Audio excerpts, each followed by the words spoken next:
Hello, hello la famille, on dit quoi? Ça fait quand même quelques jours que je suis pas apparu devant vous en direct, comme ça. Aujourd'hui, je voulais qu'on parle de pourquoi j'ai écrit ce livre. Comment avoir la femme que tu veux.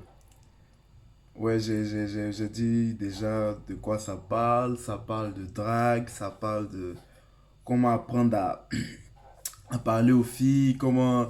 Surtout, j'avais parlé de la différence entre rendre une fille amoureuse et emmener une fille à coucher avec toi. Du coup, c'est ce que je dis dans ce bouquin. Aujourd'hui, je voulais qu'on parle franchement. Je voulais vous dire qu'est-ce qui m'a inspiré et pourquoi lire ce livre et pourquoi écrire un tel livre dans le milieu chrétien surtout, je précise.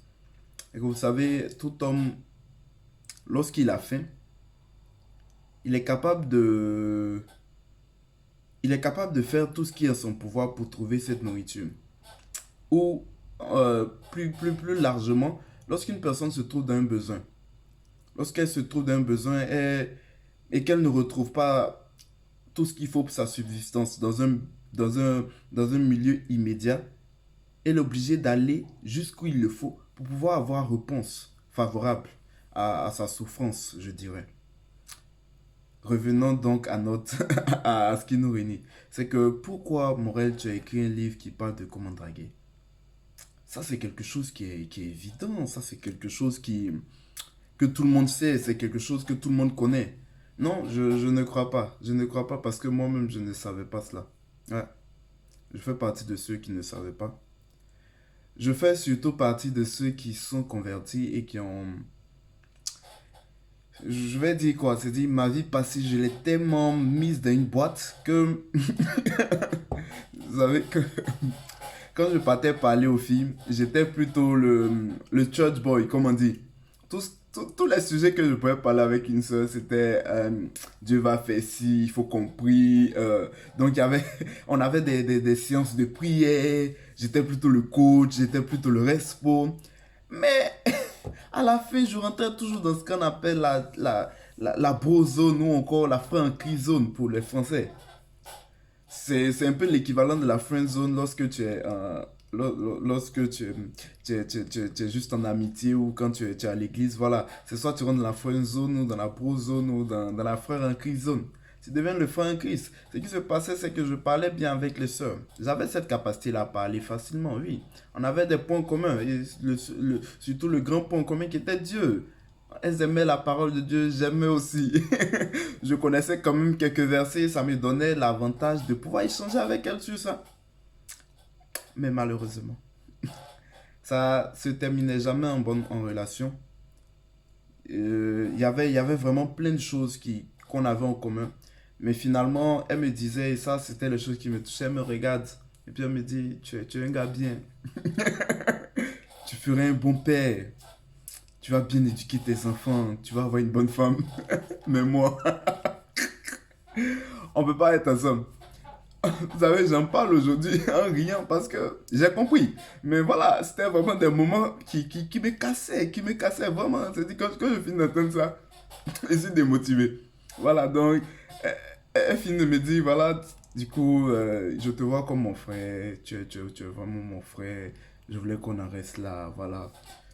Et quand j'insiste, là, ça devient chaud. Et là, elle te dit, je ne veux pas te blesser, donc, ça, c'est la partie des femmes, elles n'aiment pas trop ça.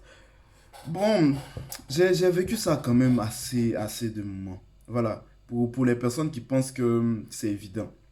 Aussi, et que comme je disais, une fois qu'on ne trouve pas, lorsque les gens cherchent et qu'ils ne trouvent pas automatiquement réponse à ce qui les touche, à, à ce besoin-là, qui est comme urgent pour certains. Imaginez ce jeune homme-là, qui a 25 ans, a acheté tout, il vit bien, c'est un gars bien, il est chrétien comme nous. Voilà. Et il n'a pas envie de devenir quelqu'un d'autre. Il veut prendre une soeur dans le church, dans sa communauté ou je sais pas, à l'église qui prie avec lui. Ah, il s'est dit, voilà, on a quand même ce point en commun. Elle va donner une bonne éducation à mes enfants. Mais il ne sait pas s'y prendre. Du coup, toutes les sœurs le mettent dans cette partie-là, beau zone. Quelles sont les filles qui viennent vers lui? C'est des filles, par exemple, qui viennent juste pour son argent. Et c'est malheureux. Ce jeune homme-là, c'est que ces filles-là, elles ne sont pas de la catégorie des filles qui l'aiment. Donc elles ne sont pas amoureuses. Elles ne vont jamais l'être. Elles viennent pour un but. Et c'est difficile. Vous savez, quand les hommes se retrouvent dans cette situation, je parle surtout pour vous qui êtes chrétiens, il faut qu'on se dise la vérité, on n'en parle pas dans nos églises. Vous savez, moi, je connais plein d'aînés dans la foi, plein de grands frères dans la foi, plein de mentors, à qui, lorsque je me convertissais, je demandais, mais il y a telle fille qui me plaît. J'étais assez transparent et je le suis toujours. Mais la chose qu'ils m'ont dit qui me fait mal, c'est qu'ils m'ont dit, il faut prier. Vous savez, je vous dis la vérité. La prière ne donne pas femme. Vous savez, la vie est régie par des principes. La vie est régie par des principes. Si tu n'as pas un bon CV, si tu ne sais pas comment te comporter en entretien, tu ne peux pas avoir un travail parce que tu as prié. On est d'accord. Pourquoi vous voulez prier pour avoir une femme aussi? Il y a des principes, il y a une façon de parler. Il y a des choses qu'il faut savoir. Il y a une manière d'être. Il y a une façon de se comporter pour avoir une femme. C'est logique. Pourquoi pour ce point-là, vous ne voulez pas? Pareil, on ne prie pas pour devenir riche. I'm sorry. Oui, oui.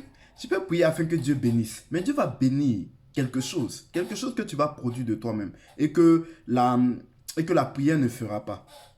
Moi, j'ai trop prié pour les sœurs. Je vous assure. Je prie de sorte à ce que la sœur se sente bien en ma présence. Mais frère, ça ne fait pas tout. Ça ne fait pas tout.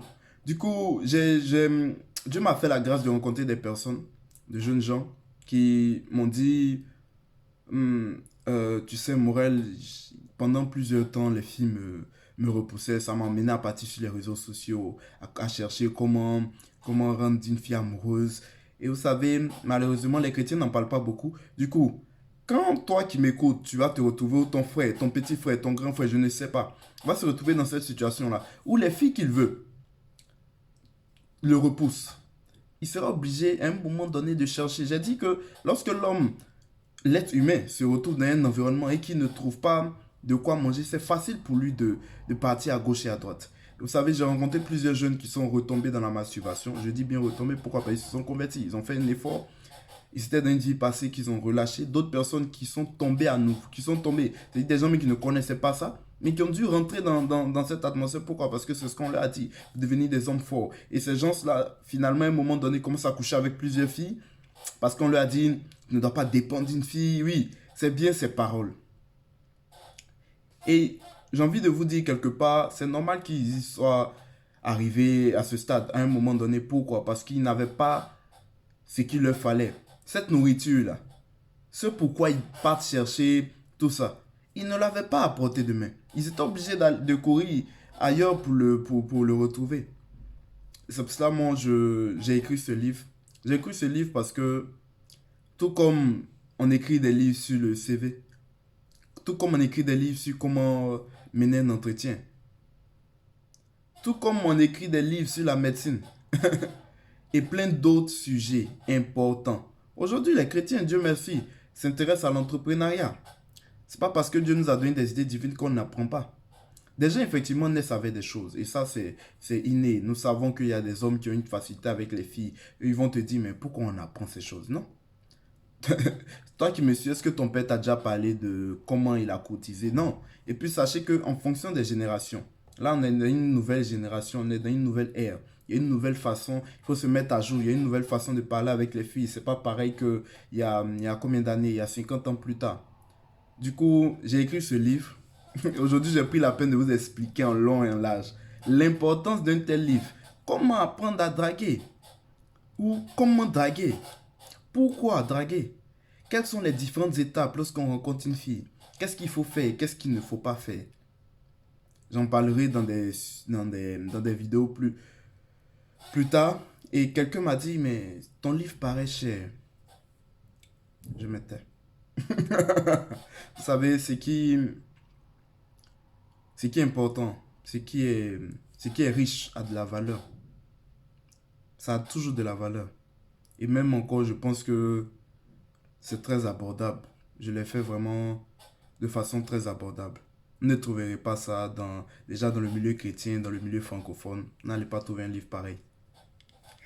Obtenez-le maintenant pendant qu'il est à prix abordable. Shalom.